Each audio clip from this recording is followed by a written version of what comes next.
I want to end on this topic of culture. When you look at elite university campuses across America and you see unrest and protests and students at these very prestigious institutions openly chanting pro-Hamas slogans, do you worry that pro-Iranian, pro-North Korean? I mean, you got to imagine this. You got people like there's one clip someone sent me. The person was embracing North Korea.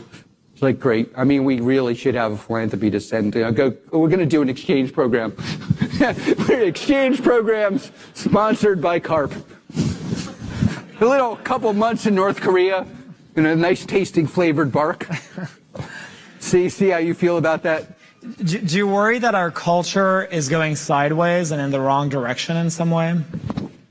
Well, obviously that's more than sideways. But, I mean, that's like, this is like, well, you know, obviously that we can talk endlessly about what happened there and what went wrong. And it is actually important for people to speak up.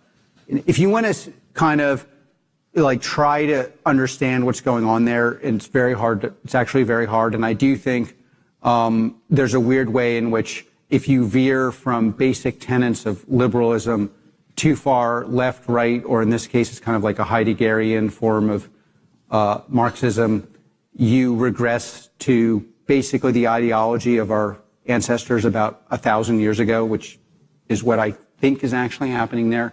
And they don't see the contradiction in their behavior of writing papers about micro-discrimination and then excluding the longest existing minority overtly. They literally don't see the contradiction. I would say we have a problem on our side that we need to speak up. You know, they also believe that everything they're saying is sensible and convincing. Like, part of their frustration is like, we're so convincing, but no one's listening.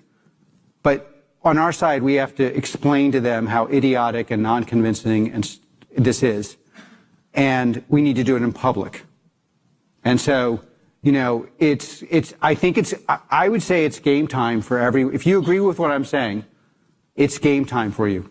Because you can no longer get away with just saying, oh, that looks really, really regressive. But you know what? You actually have to call it out in whatever form you want to call it out, because they actually think what they're saying is sensible. They really believe most intelligent people actually agree with them, and everybody who doesn't agree with them is somehow bought off by some huge machine.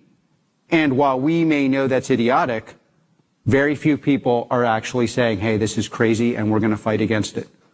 And we just have to. The times where you could just not speak out, not say anything, pretend this was some crazy view of somebody, those times are over.